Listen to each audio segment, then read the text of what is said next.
So, it's the early 1980s and you're running a gas business based in New York. You're making some decent money, living a modest but comfortable life, but that's not enough. You're ambitious. You want more. You want the luxury, you want the money, you want the power. In short, you want your share of the outlandish American dream. After all, that's the reason you came to America in the first place. But the real problem is, how do you get it? While you're trying to figure it out, the state of New York makes a slight change in its gas tax collection law, thereby offering an opportunity you've waited for. A flaw in the law ready to be exploited for $1.5 billion a year. This is the story of one of the most underrated multi-billion-dollar scams. The daisy chain scam of the late 1900s, also known as the gas tax scam. Stay with us while we dive deep. Franzese and Iorizzo Cartel. Lauren Salvatore Iorizzo, 6'5", 50 pounds, a big man who could eat 9 pizzas in one sitting.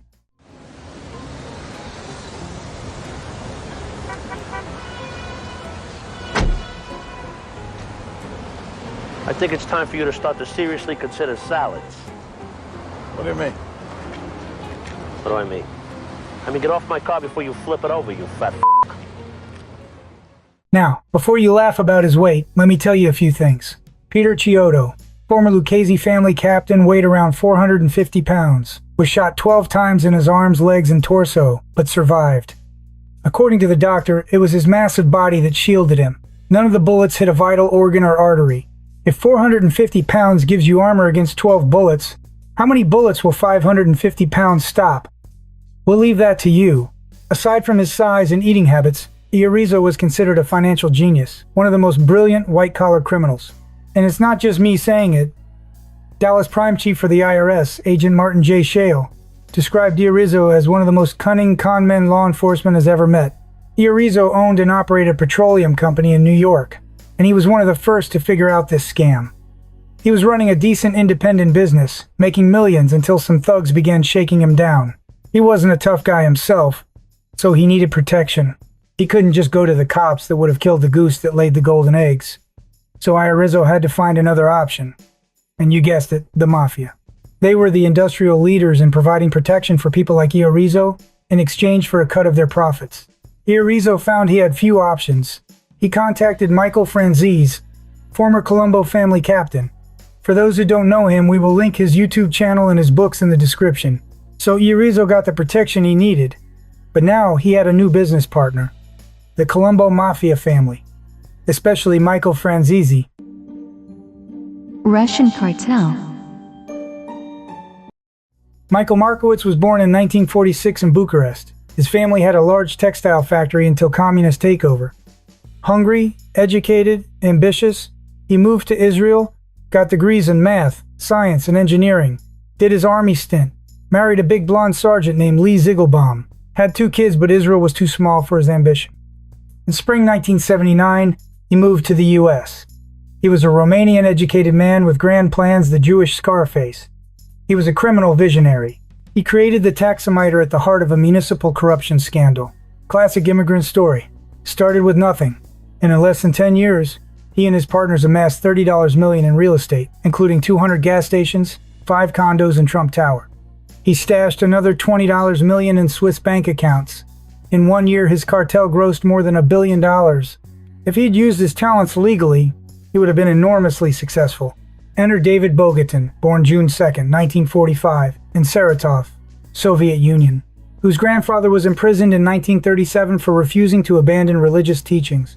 His father spent 18 years in Siberia for defacing a picture of Stalin.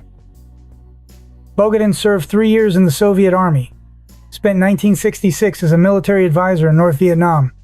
After returning, he worked as a printer. In the mid-70s, he lost his job for printing material for Jewish dissidents.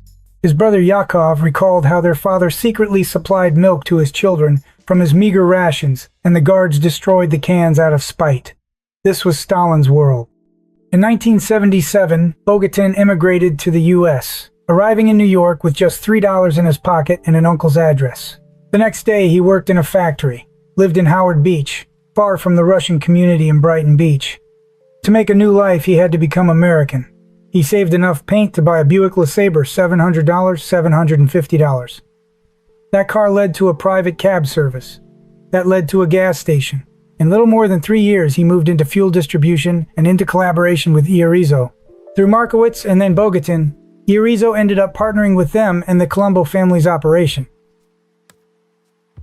According to most sources, the third partner was Lev Persitz, also listed as Sheldon Levine in some places. According to Michael Franzese, his name was indeed Persitz. Forming an alliance. The Russians knew they couldn't forever operate independently in New York. Eventually, they'd need the protection of one of the 5 families. So they partnered with the Colombo family and Michael Franzese. A deal was brokered. Iorizzo provided the licensing, Franzese protected the business from other families. Profits split. 75% to Franzese, 25% to the Russians. Sounds one-sided, but this was early 1980s, New York Mafia at its peak, yet nearing its decline. But how was it done? Alright, before we break down this scam step by step, let's clarify. This group wasn't first, and it wasn't last to defraud the government with gas tax money. But nobody did it on this scale.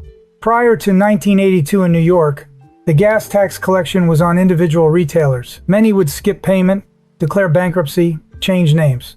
So the state shifted the tax burden approx. $0.40 per gallon to wholesalers. One prosecutor quipped, "We traded petty larceny for grand larceny." Here's how the scam worked. Step 1. Get IRS license 637. This allowed you to pass the tax collection responsibility from one company to another. It also gave you about 10 months before the government demanded payment. And we had a scheme devised to hold the government off. And normally on any license that we had about 10 months before the government would come down on that company and say, okay, where's our money? We held them off for 10 months, but every day the register's ringing because we're selling gas, we're collecting tax money. Step 2.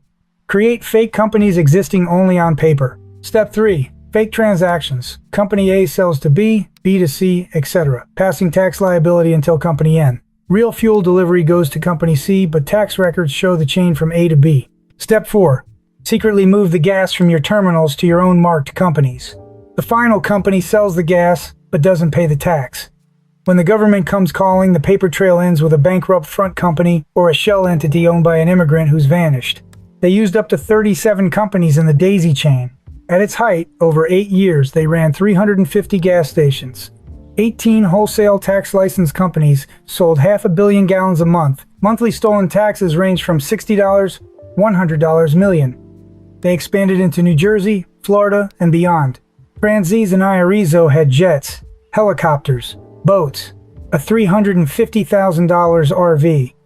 This was Long Island's Great Gatsby era. Opulent homes, luxury lifestyles of mobsters, including the young boss Michael Franzese, who got a new mansion, and the Russians who bought Rolls Royces, gold chains, and multi-million-dollar condos in Trump Tower. In 1983, Iorizzo was arrested in Florida on old charges. A man who'd never been in prison now saw a prison bed too small for him, and he flipped. He gave the feds the first insider view of the Daisy chain scheme. Markowitz then tried to carry on. He later fled to Panama, used offshore setups, but eventually he was extradited to Florida in a dramatic capture. He faced up to 125 years and $2.25 million in fines. His sons and partners testified. He got convicted. By 1988, the racket expanded to include 4 of the 5 families: Colombo, Gambino, Genovese, Lucchese. The mob gas panel coordinated the scam across families. The FBI ran Operation Red Daisy 1991. They lasted 3 years and set up undercover fuel companies that captured 10 million plus gallons a month, crippling the mob operation. When the governments and IRS closed the loopholes, large-scale theft of gas tax revenue came to an end. Thanks for watching till the end. If you enjoyed this video, press the thumbs up and subscribe to the channel. Stay dangerous out there. See you next time.